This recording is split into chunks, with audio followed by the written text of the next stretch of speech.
trabaho. Okay? Alam ko talaga, di ba? Ano daw po ba ang pinakamahirap na trabaho ng isang safety officer? Okay?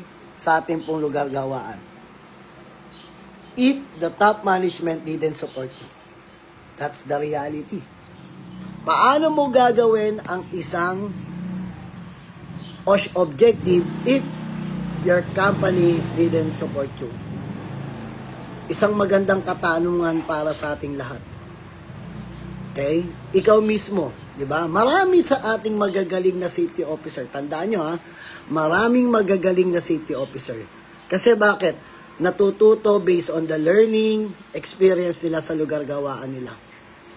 Wala namang safety officer na sinilang. No? Na alam niya magiging safety officer na siya pag nagkatrabaho siya. Walang ganun. Okay? Tayo nito, okay, we need lang to have a guidelines. Tandaan natin kailangan natin matutunan kung ano ang programa ng ating kumpanya. Kailangan natin matutunan kung ano ang ating pong role and responsibility. Paano natin ito matututunan kung nakatanikala ba? Nakaposas, nakatali ang ating mga kamay, nakatali ang ating bibig. Okay? Sa mga situations in our workplace na dapat na i-emphasize natin. Di ba? Yan ang totoo. But, in reality, that's why you attending a training to learn. No?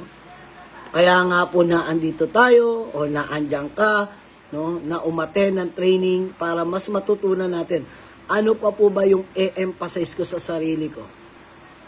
Para mas matututunan ko kung paano mag-deliver sa top management natin ang ating trabaho. Okay, in the basic role and responsibility, like sample natin, ina-identify natin yung occupational safety and health o OSH. Okay? Hazard. Right? Maraming klase ng hazard sa workplace natin. Baka mamaya, yung boss natin ang hazard. Ang tingin naman sa'yo, hazard din ng boss mo. Oh, di ba? Di ba? Ganun. Stress. Like that. Okay? Ang sa atin lang, di ba? Ibig sabihin, mas nai-enhance mo yung mataas na kalidad ng kaalaman sa sa pagbibigay ng sapat na oras, pakikinig, okay, pag-a-attend, okay, sa training, napaka-importante yan. Actual conditions sa site, okay, challenge yourself, no, na mas matutunan ko tong bagay na to, okay, sa operations, okay, regarding sa safety, sa procedures, okay, method statement, etc. blah blah blah. Bakit? Sabi nga natin, hindi naman lahat ng kaalaman natututunan sa training.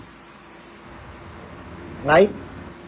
Maririnig nyo to sa mga kasamahan natin o sa magiging kasamahan mo, okay, sa ating lugar gawaan.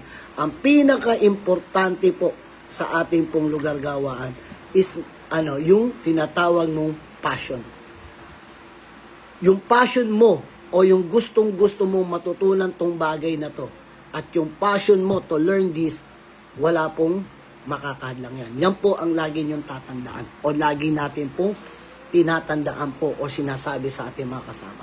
Sabi nga natin, in the basic, okay, hazard identifications in our environmental safety, kailangan alam mo kung paano mo ina-anticipate ang hazard. Okay? Paano mo ina-anticipate yung risk nito? Okay? At pag na-anticipate natin, nire-recognize natin. That's why we have an OSH committee, no? We have a walkthrough, no? Bago OSH committee, we have a self-walkthrough, management walkthrough, safety walkthrough, toolbox meeting, inductions, etc. It's a part. Kasi doon pa lang po, ina-anticipate mo na yung maaring, sa induction, maaring behavior ng mga tao. Maaari kang magtanong sa kanila kung ano pa po ba yung mga learning, makikita mo. Ano yung ina-anticipate mo na hazard? Uy, itong tao na to, hindi po pala ito marunong magsulat, hindi pala ito marunong magbasa. Ibig sabihin, nandun na yung risk factor sa tao na maaari yung signages, hindi niya maintindihan. Tama? maaaring yung mga other things na naandyan po, okay na makakatulong sa kanya, ay hindi maaaring makatulong. That's why we need to be, nagiging more vigilant tayo. Di ba? Na i-monitor siya or ipamonitor natin siya sa supervisor. It's like that. Right? Ano pa? Nasabi natin yung recognitions. Ini-evaluate natin din po. Okay, yung ating programa, kung tama po ba, maayos po ba. Di ba? Para mas mapil natin, mapil ng top management na during our recognitions or during same thing their recognition also doon saan, sa hazard na yun, we need to discuss, we need to tackle. Right? Para alam natin, tama po ba itong control measures na to? Di ba? Kaya nga po minsan, sabi nga natin, it's a big challenge for us how you handle, okay, a big boss na medyo less priority ang safety. Marami po dyan. Tandaan nyo ha, marami po dyan. Okay, hindi na tayo umbaga, sa 10 daliri natin, maaari pang sumobra. Bakit? Hindi natin sometimes masisi kung bakit they are focusing for what? For their productions. Bakit? Kaya nga sila nagtayo ng kumpanya. Sasabihin niya, kaya nga ako nagtayo ng kumpanya. Para kumita. Hindi ako nagtayo ng kumpanya. Para Para mag-loss. Tama? Pero ano nangyayari? Nagkaka-loss pa rin ng profit because of what? The accident, incident situations in our workplace. Or, pumapasok yung health concerning, pumapasok yung security concerning, pumapasok yung environmental concerning. All of that, meron tayong tinatawag na losses. Right? In security, we have pilferage cases. We have a losses of materials. Tama? In environmental control, environmental procedures, for housekeeping, payment of penalties from the DENR, stop work because of poor housekeeping, improper procedure of disposal of materials. We have a penalty. Cost na naman yan. Right? In health. Right? Imbis na yung mga tao nakakapasok ng maayos, right? On and off kasi nagkakasakit. Imbis yung tao nagtatrabaho ng healthy, pumupunta sa clinic, pumupunta sa semi-pharmacy nyo, okay? Ang tawag ko dyan, semi-pharmacy sa clinic, humihingi ng gamot. Right? Humihingi ng kung ano-ano, it's a part of that. Safety, nasugatan, o anything, gagamot ka na naman. Betadine, it's a simple thing, betadine lang yan. Sabi nga natin, it's a cost pa rin. Bumibili o anything, yan po yung mga sample natin. Okay? Na ini-evaluate natin, that's why even me, even you, no, we need to what? To be more vigilant. Ano po ba yung mga cases na naandyan po na madalas? Napaka-importante. Sabi ko nga, sorry sa wording ko, mga sir, mga mama, totoo, lagi ko sinasabi, sometimes, sa wording ko, sorry, nakakabobo ang dokumento if hindi mo ito alam paano mo ipoprocess. Tama? Pero sometimes, no, nakakatalino rin or nakakatulong din, hindi naman nakakatalino, nakakatulong din para alam mo kung tama po ba yung documents requirements na ini-emphasize mo. And during investigations, nakakatulong din siya. Bakit? Tandaan natin, sa trabaho natin, paulit-ulit po ang aksidente kung ito ay hindi mo na-anticipate. Right? Sir, naipit ng equipment yung tao namin. Sa susunod na buwan, sa susunod na taon, sa susunod na araw, may iipit kasi. Bakit? Involvement your equipment. Yan yung lagi ko sinasabi. That's why you need to be more vigilant in reporting and more vigilant in your investigations. It's a part how you recognize and how you evaluate the procedure and processes. Okay? Tandaan din natin, no? Hindi lahat ng mga safety officer natin ay techie. Hindi lahat ng safety officer natin ay kasing talino mo. Di ba? Kasing talino nyo, kasing talino ng ibang tao dyan. Kaya nga po, sabi natin, huwag nating hilahin pababa. You need to help each other. Okay? Kaya nga po naandyan po, sinasabi nga natin, if the push through, okay, ng ating mga kasamahan ay proactive, doon ka sumama. Kung nagiging proactive yung ano mo, sumama ka doon. We need to ask. Tandaan natin, hindi po masama magtanong. Tandaan din po natin, being safety officers, being supervisors, being worker, being top management unit, also to ask.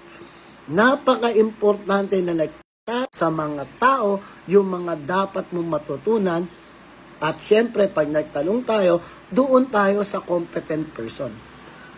Okay? Baka mamaya magtanong tayo, sample natin, di ba? Si isang manggagawa nagtanong sa isang manggagawa na hindi competent person. Inuubo ko pare.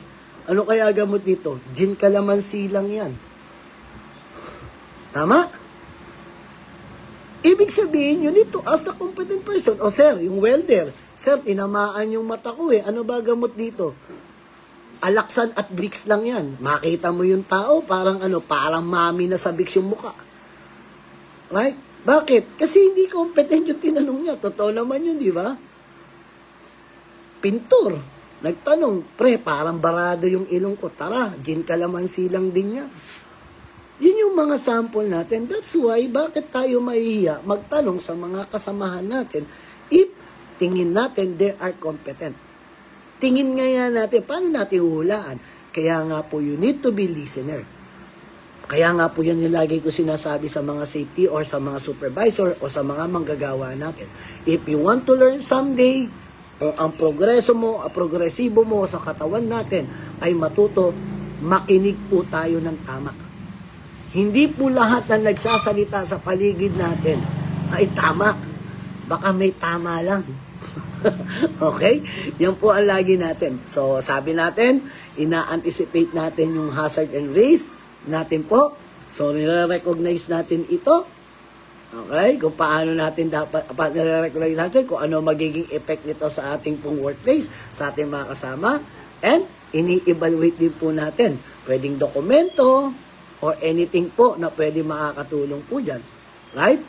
Pwede naman yung mga testing, etc. And, syempre, naandyan yung tinatawag nating control measures. Napaka-importante na may mga proper control measures. Sir, yung tao natin, nagtatrabaho, working at night.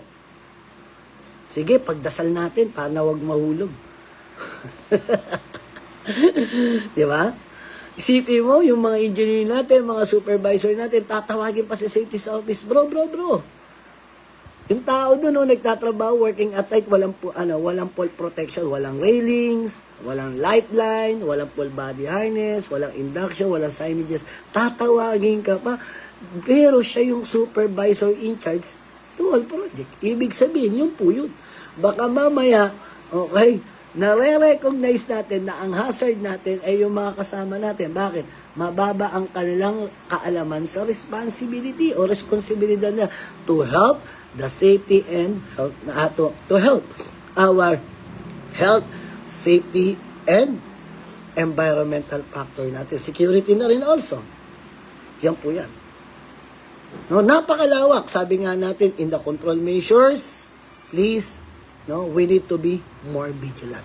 Kaya napakalawak po. Kaya nga po sinasabi natin lagi. Kapag safety po ang pinag-uusapan, napakalawak mo nito. Walang perfecto sa safety. Walang magaling sa safety. Tandaan nyo yan. Okay? Pero, nandito tayo to properly communicate, to eliminate the risk factors in our workplace. Sa palong pamamaraanan. Okay? In good communications. Tanan natin. Okay? Huwag kang maasar sa mayabang. Huwag kang maasar sa mga bungangero. Huwag kang maasar sa mga nasa paligid mo kasi ikaw din magiging apektado. Tama? Baka mamaya, yun yung challenge sa'yo o yun yung challenge sa atin.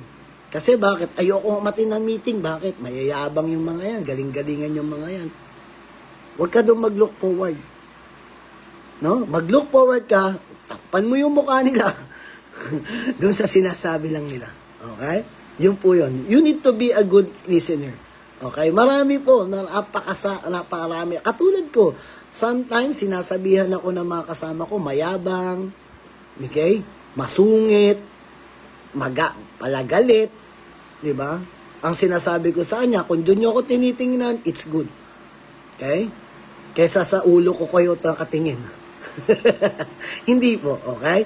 Ang sabi ko lang sa kanila, tingnan nyo muna yung sinasabi ko. Huwag po kayong makinig doon sa salita lang. Makinig po kayo sa laman. Sa laman ng sinasabi. Okay? Bakit? Baka doon po kayo mas matuto.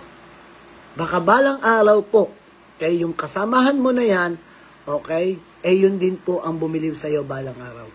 It good things, no? Na sabi niya, proud. Uy, proud ako. Galing sa akin dyan si Kevin. Proud ako. Galing niya sa akin si John. Proud ako. Galing sa akin niya si Rafael. Bakit? Kahit pinagagalitan ko yan, kahit sinasabihan ko siya ng ganito, nag-push through siya. No? Hindi niya tiningnan doon sa bad things. Tiningnan niya doon sa good things. Because he learned. O she learned. Okay? Yan po yan. Tandaan natin, ha? Okay? We need to what? To anticipate. Para pag sinasabi natin, na-identified natin yung mga processes requirements. Na-identified natin yung mga risk factors sa workplace. Lahat yan, okay, i-evaluate natin po. Kapag na-evaluate na natin po, okay, in the basic topics natin, tamang control measures requirements. Baka mamaya, ang control measures lang natin, okay, na tama ay educate yung mga tao at kumpleto naman kayo sa engineering, administrative, and PPE. Kailangan mo lang siyang i-re-inductions. Gawin natin. Okay? Basta doon tayo po saan? Naka-look forward na we need to be more vigilant. Hindi po masama minsan magpahinga. Hindi masama minsan pong isipin na napapagod ka. Ang masama, isipin mo, pag napagod po ba tayo sa pagsasalita, sa proper educations ng mga tao, buhay po ba ang nakasakripisyo? Baka mamaya, buhay po ang maging sakripisyo at napaka-importante rin po na aalis ka sa kumpanya na yon o magtatagal ka sa kumpanya na yon na hindi po okay, nawawalan ng padre de pamilya o nagpupundar ng pagkain sa pamilya nila na kasama ka. Yun po yung ibig kong sabihin. No? Ang lagi po natin tatandaan, you doing this not only paying you by your company. You doing this, it's for other people. No? Hindi po magkakasmuka ng ugali ang mga tao, hindi po magkakamuka ng kultura yung mga tao. Lagi niyong tatandaan yan. That's why, right? Katulad po na nakaraan po. To kwento ko lang ha. Sa trabaho namin, di ba, tag-ulan tayo. Okay? Umagang-umaga, medyo umaambon pa lang po, mayroon akong nakitang mga tao na walang raincoat. Yung raincoat nila nasa sasakyan. Sabi ko, kuya, bakit hindi po kayo nagre-raincoat? Ano mo sagot sa akin ng foreman at ng mga tao? Sir, pinalalakas lang namin ang immune system namin saan? Sa ambon. Alright? Masisisi ko ba yun? Okay, di ba ganun yung mga ibang tao? Pag tag-init, magpapainit o anything, nandiyan po. Pag tag-ulan, magpapaulan, tingnan muna natin. Okay?